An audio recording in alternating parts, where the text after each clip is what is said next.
جب تم خدا کو کسی نام سے پکارتے ہو تو اس سے خدا کے بارے میں یا حتمی حقیقت کے بارے میں کوئی پتہ نہیں چلتا، بلکہ اس سے صرف آپ اپنے بارے میں بتا رہے ہوتے ہو۔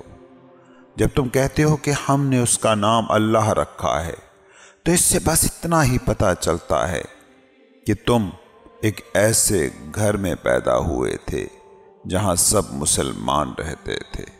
جب تم کہتے ہو کہ ہم نے اس کا نام رام رکھا ہے تو تم بس اپنے ہی بارے میں بتا رہے ہوتے ہو کہ تم ہندو گھر میں پیدا ہوئے ہو۔ جب تم اس کو گاڈ کہہ کر پکارتے ہو یا کرائسٹ کہتے ہو تو اس وقت تم کسی حتمی حقیقت کے بارے میں نہیں بول رہے ہوتے، بلکہ صرف اس بات کی نشاندہی ہو رہی ہوتی ہے کہ تم ایک عیسائی گھر میں پیدا ہوئے ہو۔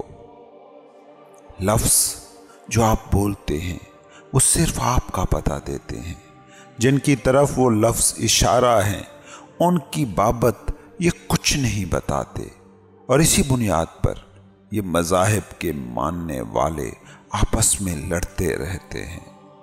اگر حتمی سچ کو، الٹیمیٹ ریئلٹی کو، اللہ ماننے والے کو پتہ ہوتا کہ اللہ کیا ہے، رام کہنے والے کو پتہ ہوتا کہ رام کیا ہے، اور گاڈ کہنے والے جانتے ہوتے کہ گاڈ کون ہے، تو پھر مذاہب کے درمیان یہ جھگڑا ناممکن ہوتا۔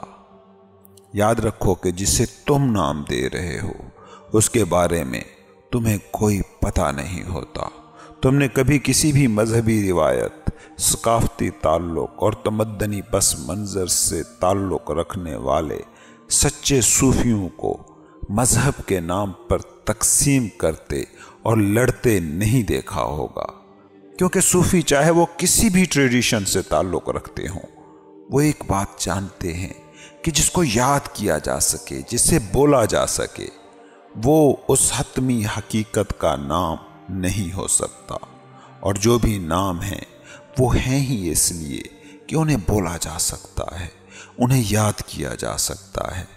کیا آپ کوئی ایسا نام جانتے ہیں کہ جو یاد نہ ہو سکے، جو بولا نہ جا سکتا ہو؟ کیونکہ اگر کوئی نام بولا نہ جا سکے، یاد نہ کیا جا سکے، تو تمہیں اس کا پتہ بھی کیسے چلے گا؟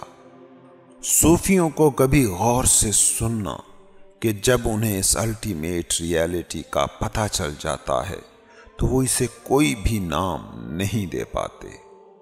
اس بات کو سمجھیں کہ نام دینا، نیمنگ کا عمل آپ کے مائنڈ میں ہونے والا ایکٹ ہے، اور خدا تمہاری ذہن کی بسائی ہوئی دنیا سے باہر کی حقیقت ہے۔ تم اس حقیقت کو جان تو سکتے ہو، بول نہیں سکتے ہو، کیونکہ جو ہی تم اسے بولو گے وہ تمہاری دماغ کی دنیا کا ایک کھیل ہو جاتا ہے، اور دماغ کی بسائی ساری دنیا سراب ہے، اس کا حقیقت سے کوئی بھی لینا دینا نہیں، اور وہ جسے تم خدا کہتے ہو وہی صرف حتمی حقیقت ہے۔ اسی لیے تو صوفی کہتے ہیں کہ لا موجود الا اللہ، اس کے علاوہ تو کچھ ہے ہی نہیں۔ حقیقت کو بیان کرنے کے لیے تو تمہیں حقیقت ہونا پڑے گا، اور مزے کی بات یہ ہے کہ جب تم حقیقت ہو جاتے ہو تو پھر تمہارے پاس کہنے کو کوئی لفظ ہی نہیں رہ جاتا۔ دنیا کے کتنے ایسے صوفی ہیں کہ جو جب جان گئے، اس حتمی حقیقت کو پا گئے، تو انہوں نے بولنا ہی بند کر دیا۔ اس بات کو سمجھو کہ جسے تمہارا ذہن یاد کر لے، جسے تمہاری زبان بول لے، وہ بھی کوئی نام ہے۔ وہ تو انائی دنیا کا کھیل ہے، اور انا کی ساری دنیا تو جیتی ہے ناموں کے بل پر۔ تم ایک لمحے کو سوچو کہ جو بھی تمہاری زندگی کی ساری نام نہاد حقیقتیں ہیں وہ کتنی کوئی حقیقت ہیں۔ تمہارے پاس ناموں کے علاوہ اور ہے ہی کیا؟ تم اپنا نام بتاتے ہو، اپنی فیملی کا نام بتاتے ہو، تمہارے پاس تمہارے سیاسی معاشی سٹیٹس کا نام ہے، تمہارے پاس تمہاری نسل، تمہارے رنگ کا نام ہے، تمہارے پاس تمہارے عہدے کا نام ہے، پیشے کا نام ہے۔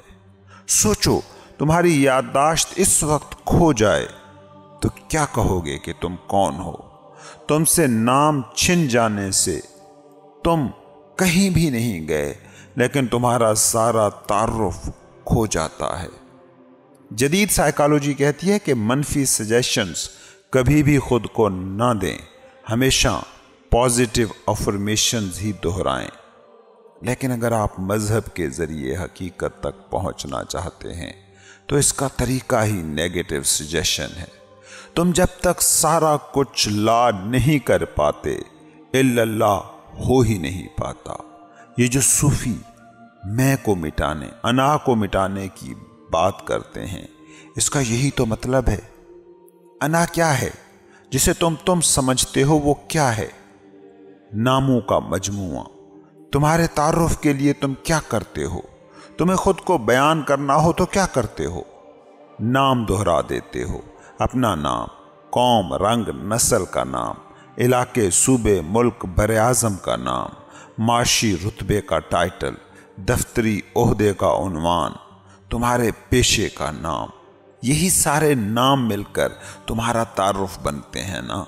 अब अगर किसी तरीके से तुम्हारी याददाश्त को सुला दिया जाए तो तुम्हारी सबसे बड़ी हकीकत यानी तुम्हारा आई एमनेस तो मौजूद रहता है, मगर तुम्हारा तारुफ खो जाता है, तुम्हारी मैं खो जाती है। मतलब तुम्हारे सारे लफ्ज खो जाते हैं। याद रखो, खुदा को कहना हो तो सारे नामों को निगेट करना पड़ता है। सब ला हो जाए जब, तो उस वक्त होता है इल्लल्लाह। जो ला कहा तो ला हुआ, वो ला भी उसमें ला हुआ। तू ला हुआ, मैं ला हुआ, जुज ला हुआ, कुल ला हुआ, फिर क्या हुआ? अल्लाह हुआ। याद रखें, जो नाम है वो ज़मान व मकान का असीर है। नाम ज़मान व मकान में ही वाक़े होता है। आपको याद सारे नाम, चाहे वो आपका अपना नाम है या किसी भी और चीज़ या हकीकत का नाम, ये सारे टाइम के दायरे में होते हैं। तुमको याद जितने भी नाम हैं उनको समझने की कोशिश करो। ये सारे नाम तुमने एक मखसूस माहौल, मखसूस घर, मखसूस ज़बान में, मखसूस वक्त के अंदर सीखे हैं। तुम एक घर में पैदा हुए जहाँ एक ज़बान बोली जाती थी, जहाँ की एक ख़ास सकाफ़त थी, जहाँ का ख़ास एक तमद्दुन था, जहाँ की ख़ास कुछ रिवायतें थी। उसी स्पेस, उसी मकान में, टाइम के अंदर रहते हुए ज़मान में तुमने वो सारे नाम सीखे हैं। और सूफ़ी कहते हैं कि जो ज़मान व मकान में पैदा हो वो तुम्हें ज़मान व मकान से बाहर नहीं ले जा सकता। और जिसे तुम खुदा कहते हो, जिसे तुम हतमी सदाकत कहते हो, वो ज़मान व मकान से बाहर की हकीकत है, लफ्ज़ों के बयान से बाहर की हकीकत है। क्योंकि ज़मान व मकान में जो भी है वो बदलता है, वो बाउंड टू चेंज है, लेकिन हतमी हकीकत, रियलिटी कभी बदलती नहीं है। लफ्ज़ ज़मान व मकान में पैदा होते हैं, वो तुम्हें कभी ज़मान व मकान से बाहर मौजूद हकीकत तक नहीं पहुंचा सकते। लफ्ज़ संगे मील बन सकते हैं, रहनुमाई कर सकते हैं, मगर ये मंजिल नहीं हो सकते। लफ्ज़ सूफियों ने भी इस्तेमाल किए, लफ्ज़ नबियों ने भी इस्तेमाल किए, लफ्ज़ जागे हुए बेदार इंसानों ने भी इस्तेमाल किए हैं, मगर उनका मतलब यही होता है कि इन लफ्ज़ों की मदद से ही लफ्ज़ों से ऊपर उठा जाए। जैसे आप 5वीं क्लास पढ़ते हैं, पूरी मेहनत के साथ पूरा साल पढ़ते हैं, मगर उसका मकसद क्या होता है? इतना ही कि एक दिन इस 5वीं क्लास को छोड़कर 6ठी क्लास में पहुंच जाएं। लफ्ज़ सीढ़ियों का काम करते हैं, मगर एक बात हमेशा जहन में रखें कि सीढ़ी सिर्फ आपको ऊपर पहुंचाने के लिए ही नहीं होती, ऊपर से नीचे उतरने का काम भी यही सीढ़ी करती है। जब लफ्जों से तुम चिमट जाते हो तो ये वही सीढ़ी बन जाते हैं जिससे तुम नीचे उतरते हो, और जब तुम लफ्जों से चिमटते नहीं बल्कि इन्हीं लफ्जों की मदद से इनसे मावरा हो जाते हो, तो लफ्जों की यही सीढ़ियां तुम्हें ऊपर ले जाती हैं। जैसे 5वीं क्लास से अगर आप चिमट जाएं तो कभी 6ठी क्लास में नहीं पहुंच पाते।